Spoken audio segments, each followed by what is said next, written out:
नमस्कार, मैं हूं खुशबू खान और आप देख रहे हैं एमपी भारत बुलेटिन की शुरुआत करेंगे, लेकिन एक नजर अब तक की हेडलाइंस पर। मुख्यमंत्री शिवराज सिंह चौहान ने किया दमोह जिले का दौरा। नीलकमल गार्डन में प्रबुद्धजनों से संवाद में दमोह को सौगात देने की घोषणा।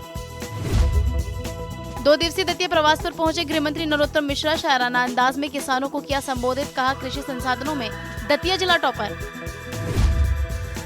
नगरीय निकाय चुनाव को लेकर खंडवा में बीजेपी कार्यकर्ताओं की बैठक। क्षेत्र के सभी नेता और कार्यकर्ता रहे मौजूद। बैठक में संकल्प पत्र को लेकर हुई चर्चा।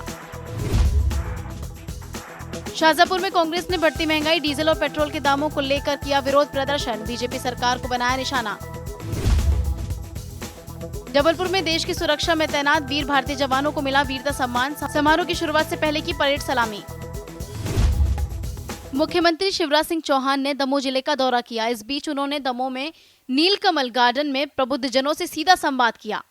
इस दौरान शहर के लोगों ने विकास को लेकर कई मांगे रखी। साथ ही कहा कि दमोह में विश्वविद्यालय का खुलना बेहद जरूरी है, तभी जिले की बेरोजगारी की समस्या दूर हो सकेगी। कि राहुल जब कांग्रेस में थे तब कांग्रेस सरकार में कोई सुनवाई नहीं हुई थी, जिसके बाद राहुल उनके पास गए और उन्होंने कहा कि भैया दमोह जिले में मेडिकल कॉलेज खुलवा दो, हम बीजेपी में आ रहे हैं। इसके बाद उन्होंने कांग्रेस की सदस्यता से इस्तीफा दे दिया और बीजेपी की सदस्यता हासिल कर ली। मध्य प्रदेश गृह मंत्री नरोत्तम मिश्रा 2 दिवसीय दतिया प्रवास पर पहुंचे हैं, जहां उन्होंने रविदास जयंती के अवसर पर उनके चित्र पर माल्यार्पण किया। इस बीच बीजेपी के सभी प्रदेश कार्यकर्ता और पदाधिकारी वहां मौजूद रहे। इस दौरान डॉक्टर नरोत्तम मिश्रा ने मंच से शायराना अंदाज में दतिया के किसानों को संबोधित किया और कहा कि कृषि संसाधनों के मामले में दतिया जिला टॉपर की श्रेणी में आता है और इस बात की जानकारी होना दतिया के किसानों के लिए आवश्यक है और इसके अलावा हर संभव सहायता जिले के किसानों को देने की भी बात कही।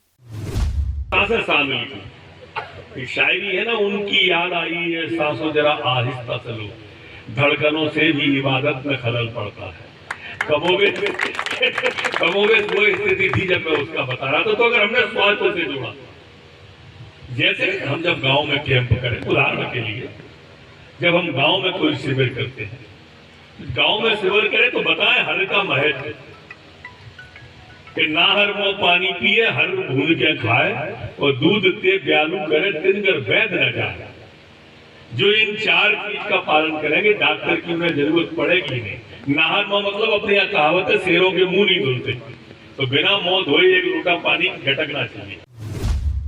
नगरीय निकाय चुनाव को लेकर खंडवा में बीजेपी कार्यकर्ताओं ने एक बैठक का आयोजन किया, जिसमें क्षेत्र के सभी नेता और कार्यकर्ता मौजूद रहे। दरअसल चुनाव की तारीख की घोषणा से पहले बीजेपी ने प्रदेश के संकल्प पत्र की तैयारी शुरू कर दी थी। वहीं शनिवार को इस बैठक में संकल्प पत्र को लेकर चर्चा की गई, जिसमें जन समस्याओं को लेकर और जन सुविधा का पूरा ख्याल रखा गया। का एक खाका तैयार कर उस पर चर्चा की गई कि हम जो प्रदेश स्तर पर और स्थानीय स्तर पर जो संकल्प पत्र बनाएंगे, उसमें हम हमारे समाज के, हमारे शहर के पर्यावरणविद, हमारे कानून के जानकार, हमारे वकील, हमारे सभी चिकित्सक, फिर हमारे आर्किटेक्ट, इंजीनियर, फिर छोटे छोटे हाथ ठेला चालक हो, फुटकर व्यापारी हो, चेंबर ऑफ कॉमर्स के सदस्य व्यवसायी हो, इन सबके सुझाव लेकर कि हमारा शहर किस प्रकार का हो, शहर में मूलभूत सुविधाएं कैसी हों, शहर में रोजगार के साधन कैसे हों, शहर में चिकित्सा की सुविधाएं कैसी हों।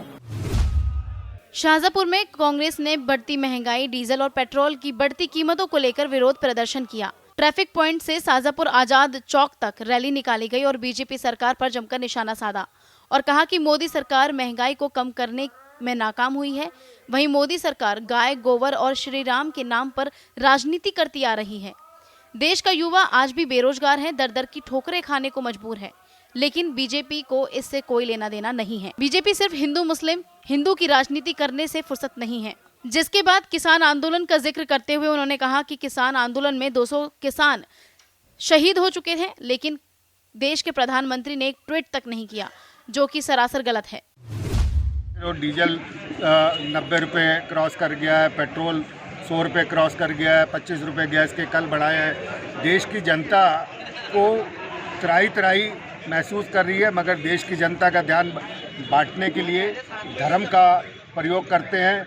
कभी हिंदू मुस्लिम की बात करते हैं, कभी किसी और चीज़ के ऊपर।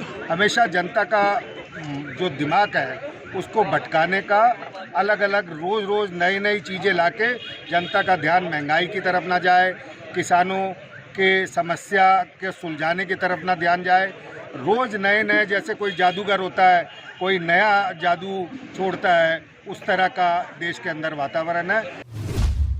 उज्जैन का महिला डिलीवरी सेंटर चरक भवन फिर से विवादों के घेरे में आ गया। ये डिलीवरी सेंटर अक्सर अपनी खामियों के चलते चर्चाओं का विषय बना रहता है। एक बार फिर इस भवन से एक वीडियो वायरल हुआ है जिसमें स्टाफ की कुछ महिलाएं किसी बात को लेकर झगड़ा करती नजर आ रही हैं और एक दूसरे को गालियां दे रही हैं, पीट रही हैं। कोरोना के इस दौर में सभी बिना मास्क लगाए नजर आ रहे हैं।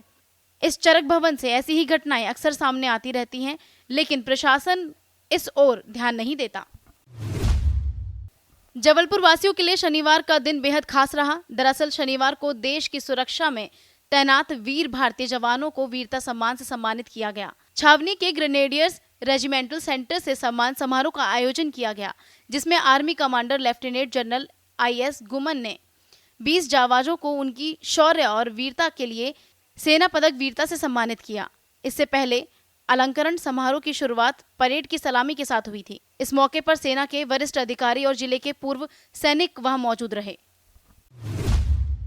खबर चित्रकूट से है, जहां भारत रत्न नानाजी देशमुख की 11वीं पुण्यतिथि पर उन्हें श्रद्धांजलि अर्पित की गई।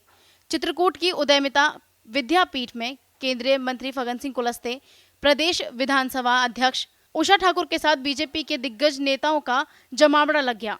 साथ ही ग्रामोदय विश्वविद्यालय में नानाजी की प्रतिमा के अनावरण के साथ चित्रकूट के नवीन तहसील भवन का भी लोकार्पण किया गया, जिसमें केंद्रीय परिवहन मंत्री नितिन गडकरी के साथ अन्य वक्ता वर्चुअली रूप से जुड़े। प्रदेश में देवरी सागर के NH 26 हाईवे पर सड़क हादसा हो गया, जिसमें 3 बाइक सवारों को टक्कर मार दी, जिससे उनकी मौके पर ही मौत हो गई। हादसे के बाद ट्रक ड्राइवर मौके से फरार हो गया। जानकारी के मुताबिक बाइक सवार अपने गांव खमरिया से गोरझामर की तरफ जा रहे थे।